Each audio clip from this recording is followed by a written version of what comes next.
네, 과도한 이자 장사와 성과급 잔치의 비판이 커지자 은행권이 10조 원 규모의 사회 공헌 프로젝트를 내놨습니다. 하지만 속빈 강정에 불과하다 이런 반응부터 지원 규모도 부풀려졌다 이런 지적까지 나오고 있습니다. 관련 내용을 김광석 한양대학교 겸임 교수와 함께 짚어보겠습니다. 어서 오십시오. 네, 안녕하세요. 예, 요새 은행권에 대한 비판의 목소리가 많이 커졌습니다. 대통령도 직접 돈잔치라고 언급을 한 상황이잖아요. 네. 지금 보면 은행권에서 3년간 우리가 10조 원 이상 공급하겠다, 사회공헌 프로젝트 만들겠다 이렇게 말을 했는데 네. 들어보면 그래 이렇게 좋은 거 아닌가 싶기도 한데 비판이 이렇게 많아지는 거죠? 네. 일단 은행이 돈을 많이 버는 건 사실이죠. 예.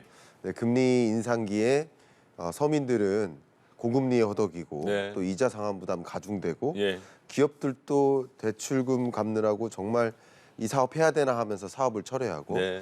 어려운데 은행들은 이제 고통을 감내하지 않고 이익을 많이 누리고 있다라는 것을 이제 지적하는 표현인데요. 예.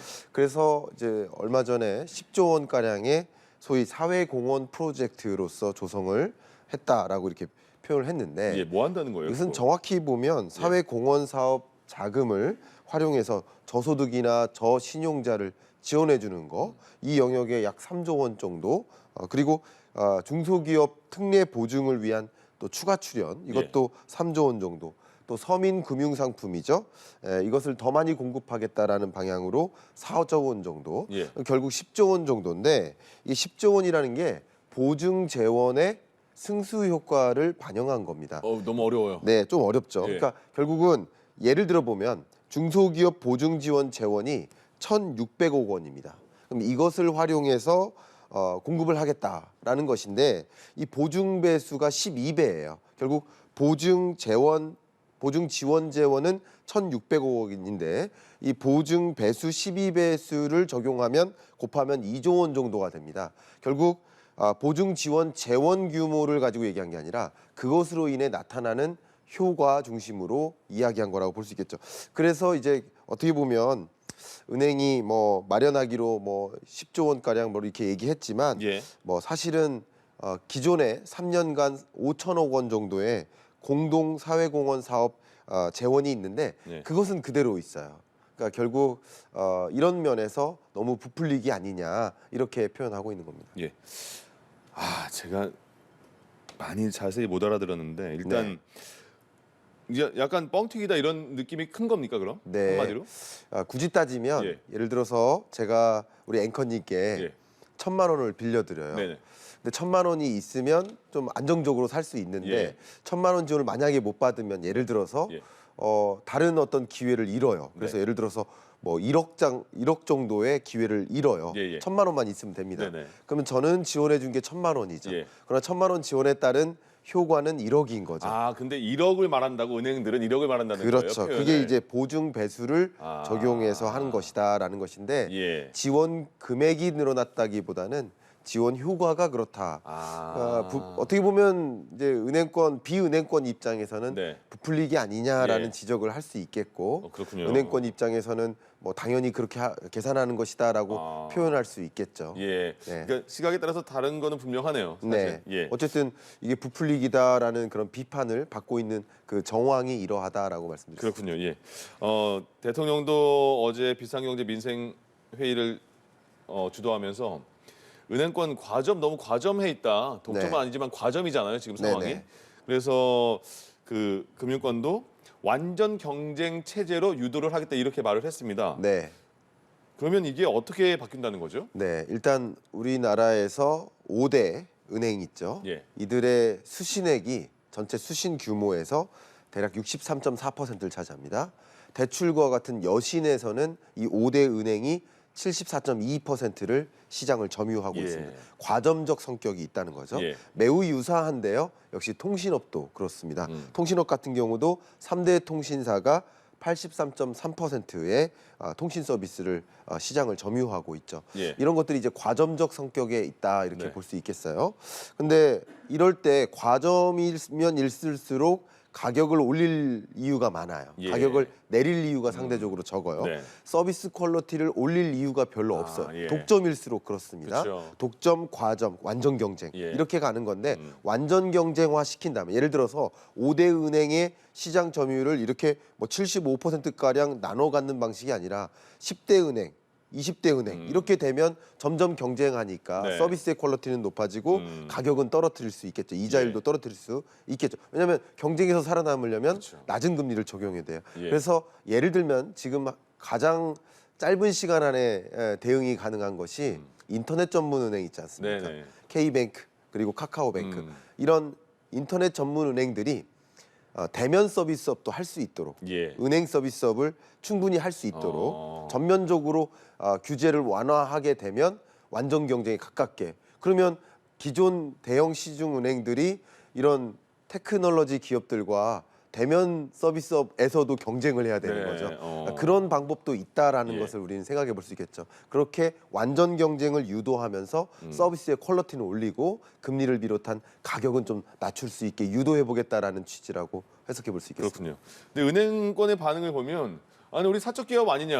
네. 근데 우리가 뭐 돈 많이 벌어서 성과급 지급하고 이런 거를 왜 비난을 하느냐. 너무 개입하는 거 아니냐 이런 말도 하고 있습니다. 근데 네.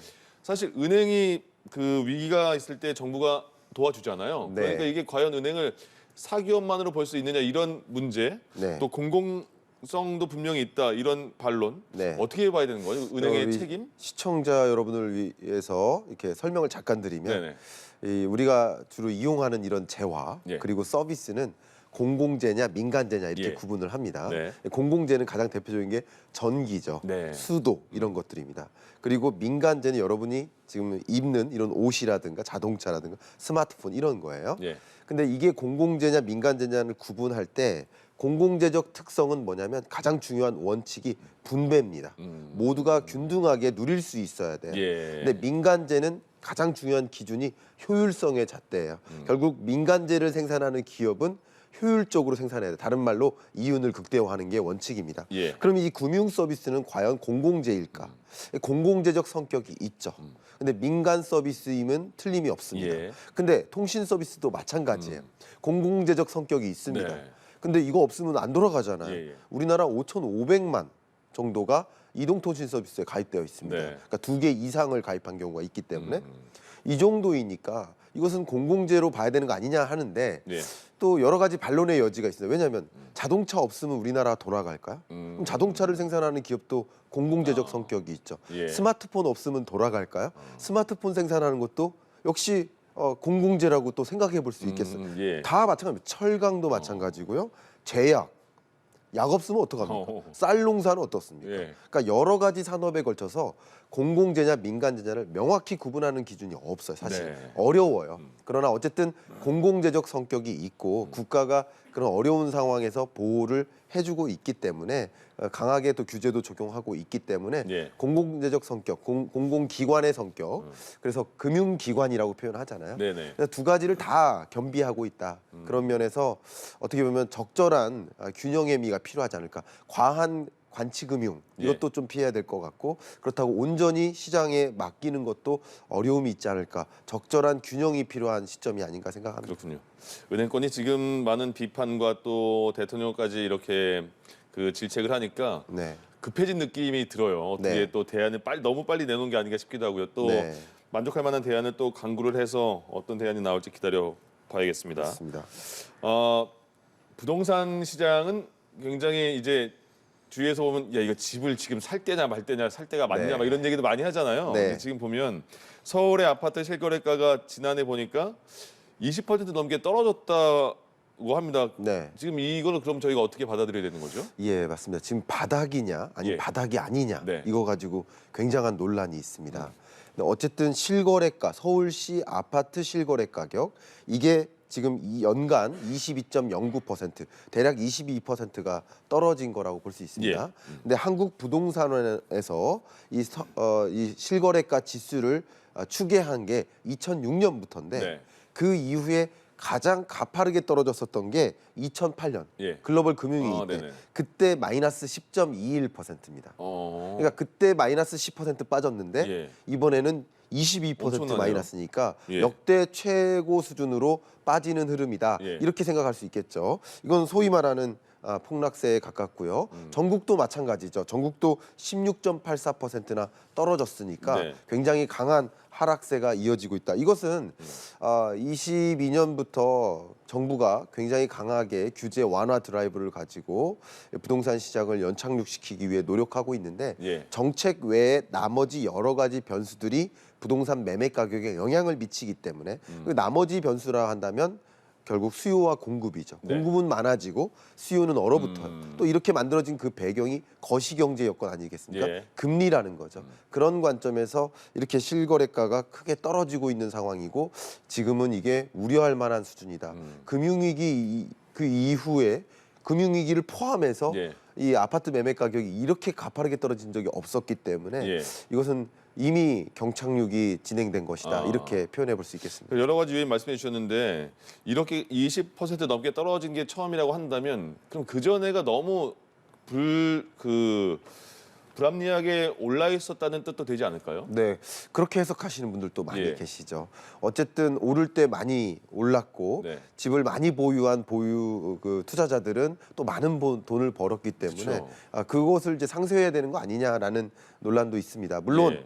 지금 그런 것을 떠나서 지금 우리 한국 경제 23년 경제를 논할 때 네. 이렇게 부동산 경제가 소위 폭락에 가까운 이런 흐름 경착륙되는 과정에서는 굉장히 큰 경제적 충격을 줄 수 있어요. 예. 가장 대표적인 게 미분양 주택이 그렇죠. 증가하고 예. 그게 이제 어떻게 보면 금융부실로까지 연결될 수 있으니까 그런 부분에 대한 우려도 우리는 하지 않을 수 없기 때문에 떨어지는 건 떨어지더라도 예. 완만하게 떨어질 수 있도록 연착륙을 유도할 필요가 있겠다 이렇게 볼 수 있겠습니다. 말씀하신 미분양 주택이 증가하고 있는 상황이고 뭐 청약도 부진하다 이런 얘기 있잖아요. 네. 정부가 조금 이렇게 이 상황을 다 파악하고 어느 정도 개입할 듯한데 개입까지 안 하고 있는 것 같아요. 네, 뭐 개입하는 것이 뭐 쉽지는 않은 상황이라고 좀 표현해 볼 수 있을 것 같아요. 왜냐하면 미분양 주택 건수가 얼마나 늘어날지를 우리는 봐야 됩니다. 네. 지금 현재 6만 8천 호까지 늘었어요.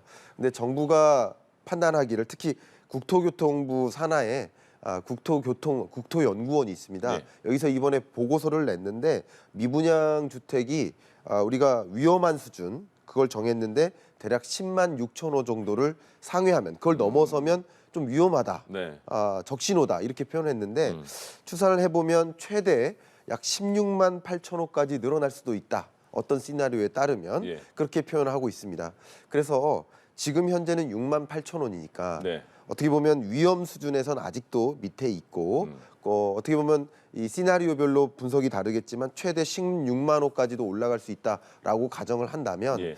지금은 당장 정부가 개입할 일이 아니라 시장이 자율적으로 공급 속도를 좀 지연시킨다든가 그리고 시장에서 자연적으로 미분양 물량이 많아지고 가격이 많이 떨어지면 또 적극적으로 매수하자 하는 여론이 또 집중될 수도 있거든요. 예. 그런 기간을 좀 시장 자체적으로 움직일 수 있도록 틈을 줘야 되지 않느냐라는 판단이라고 해석해 볼 수 있겠습니다. 알겠습니다.